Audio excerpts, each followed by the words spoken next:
नमस्कार दोस्तों, हम आपसे कुछ कहना चाहते हैं। कहानी हो या सीख अगर बीच में छोड़ दिए जाएं, तो वह पाप की श्रेणी में जाता है। तो वीडियो को पूरा देखें और ध्यान से देखें। वीडियो देखने से पहले हम आपसे कुछ कहना चाहते हैं। अगर आपने हमारे चैनल हमारा आदेश को अभी सब्सक्राइब नहीं किया है तो अभी कर लीजिए, क्योंकि हम आपके लिए ऐसी ही कहानी लेकर के आते हैं। वीडियो अच्छा लगे तो वीडियो लाइक करें और शेयर करें, और हाँ, कमेंट में जय श्री राम लिखना ना भूलें।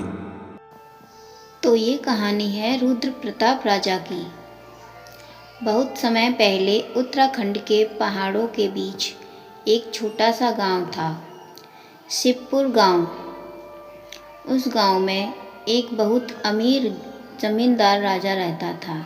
उसका नाम था रुद्र प्रताप। रुद्र प्रताप अपने पास धन दौलत, खेत खलियान, नौकर चाकर सब कुछ था, लेकिन उसके पास नहीं था तो बस निम्रता।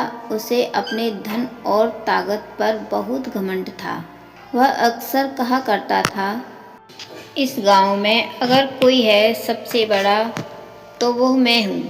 भगवान भी मेरी मर्जी के बिना कुछ नहीं कर सकते। गांव के लोग उसकी बात सुनकर चुप हो जाते, पर मन ही मन दुखी रहते। गांव के किनारे एक प्राचीन मंदिर था, शिव मंदिर। हर सुबह शाम गांव वाले वहां जाकर पूजा करते, भजन गाते और ओम नमः शिवाय का जाप करते। लेकिन रुद्र प्रताप कभी मंदिर नहीं जाता था। एक दिन गांव के पुजारी ने उसे कहा, बेटा घमंड मत करो, सब कुछ भगवान शिव की कृपा से ही है। रुद्र प्रताप हंस पड़ा, अगर शिव में इतनी ही ताकत है तो मुझे मेरा सब कुछ छीन कर दिखाए। यह सुनकर पुजारी जी बहुत दुखी हुए। उन्होंने मन ही मन शिव जी से प्रार्थना की। कुछ ही दिनों बाद रुद्र प्रताप के जीवन में मुसीबतों का तूफान आ गया।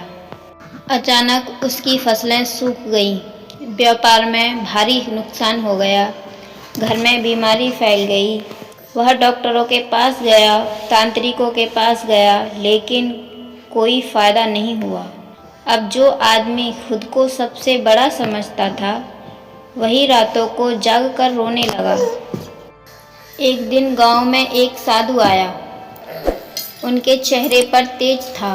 वे सीधे रुद्र प्रताप के घर पहुंचे। साधु बोले, क्यों बेटा, अब भी खुद को सबसे बड़ा समझते हो? रुद्र प्रताप चौंक गया। आप कौन हैं? साधु मुस्कुराए, मैं तो एक साधु हूँ, लेकिन तुम्हारा रोग घमंड है। इसका इलाज केवल शिव भक्ति है। रुद्र प्रताप की आंखों में आंसू आ गए। क्या सच में शिव जी मुझे माफ कर देंगे? साधु बोले, भोलेनाथ दयालु हैं, सच्चे मन से पुकारोगे वे अवश्य सुनेंगे। अगली सुबह पहली बार रुद्र प्रताप मंदिर पहुंचा। उसने शिवलिंग के सामने सिर झुका दिया। हे शिव, मुझे माफ़ कर दीजिए, मुझे मेरे घमंड की सज़ा मिल चुकी है। वह रोज़ मंदिर जाने लगा, गरीबों को भोजन कराने लगा, नर्मदा से सबकी मदद करने लगा। गांव वाले हैरान थे, यह वही रुद्र प्रताप था। रुद्र प्रताप के घर के लोग स्वस्थ हो गए, व्यापार फिर से चल पड़ा। रुद्र प्रताप समझ गया, यह सब उसकी मेहनत नहीं बल्कि भगवान शिव की भक्ति और कृपा से है। वह मंदिर में खड़े होकर बोला, आज से मेरा सब कुछ आपका है भोलेनाथ। उसी समय मंदिर की घंटियां अपने आप बजने लगीं। हल्की सी हवा चली और ऐसा लगा जैसे स्वयं भगवान शिव मुस्कुरा रहे हों। कहानी की सीख, घमंड इंसान को अंधा बना देता है। धन, शक्ति और पद कभी स्थायी नहीं होते, लेकिन सच्ची भक्ति और विनम्रता से हमेशा फल देती है। भगवान शिव अपने भक्तों को कभी निराश नहीं करते। वे दंड भी देते हैं तो केवल सुधारने के लिए।